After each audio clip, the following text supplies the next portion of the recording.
15, 16 is when it became every day, all day. All I ever did with my mom was argue. I would wake up in the morning, leave, go do God knows what, and then come home at 10 at night and wonder why she would be mad. Me and my mother had always had a very strained relationship, a very abusive household, and I chose to run away.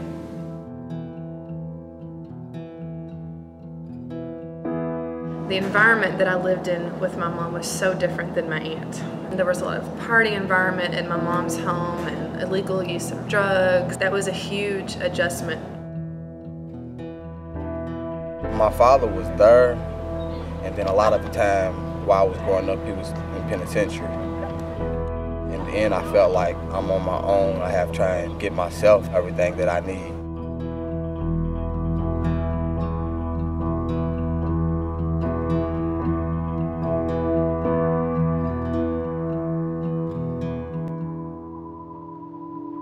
Typically, the drug of choice and availability was marijuana. Go to school, get out of school, go straight from the bus stop to a buddy's house to start drinking or smoking more pot. At that point in time, my head was just full of anger, and I didn't really know all of what I was angry about. I decided to leave, so I packed my bags when nobody was really looking and left. So I started walking, got to Domino's, saw the Safe Place sign, went in, some guy came, picked me up. Didn't really try to talk to me about my problems or anything, just, you know, was like, hey, you're all right, come with me.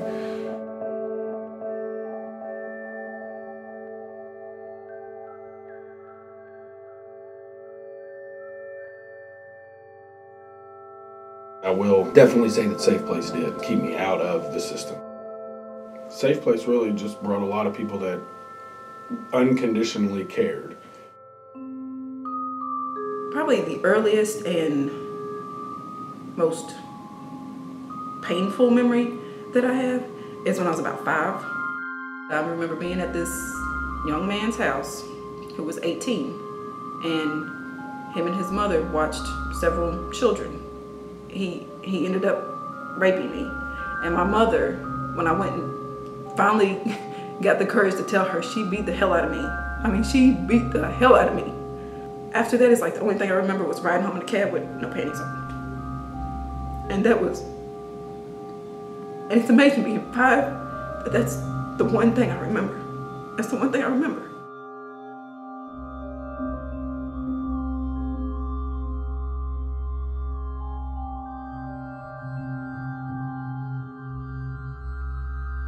I think my time there gave me kind of a glimpse at normalcy. Actually just being there, being around other kids that were like me, and she loved all of us. God, she was very affectionate with us, and she just, you know, always had something positive to say, and at home it was just the opposite. It was very, very negative at home.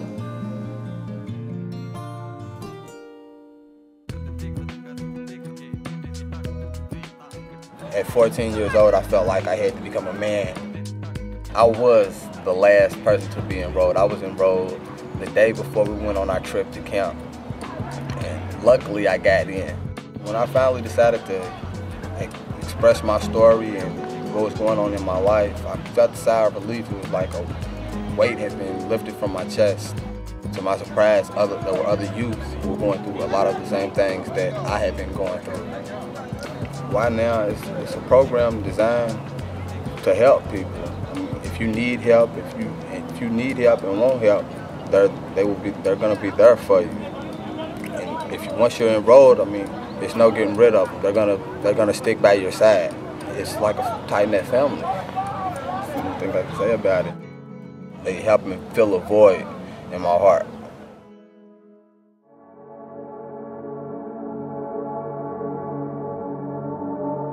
I was miserable. I mean, I just didn't want to be with my mom. I mean, and I didn't understand how I could have lived in 2 different worlds so dramatically.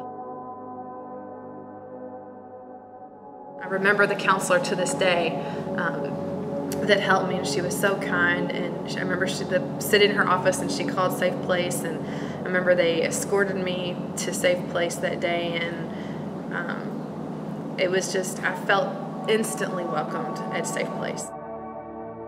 I'm really grateful, and I'm grateful that I'm still in a place that I'm just as accepted as I was when I was a teenager, and that there's no judgment. I mean, the staff here at Safe Place, I mean, they care about their job, and they're here for the right reason, and they are impacting lives in this city.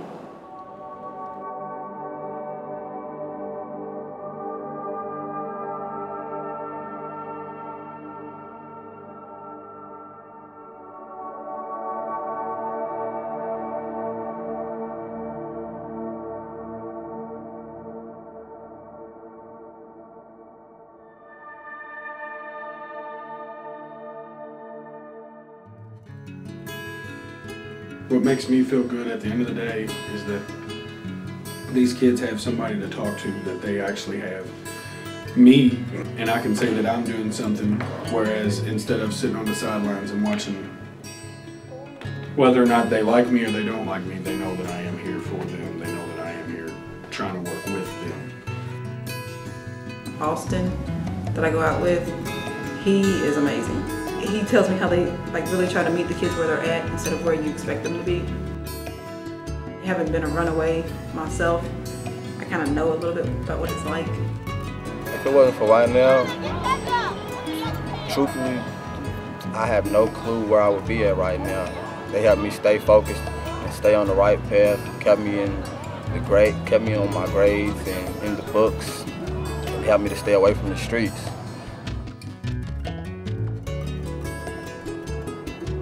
Just always, I don't know. I'm just glad that I could be in a place that I could give back to what was given to me. And I really just think that if people would spend more time giving back to the places that gave to them, that more and more lives would be changed.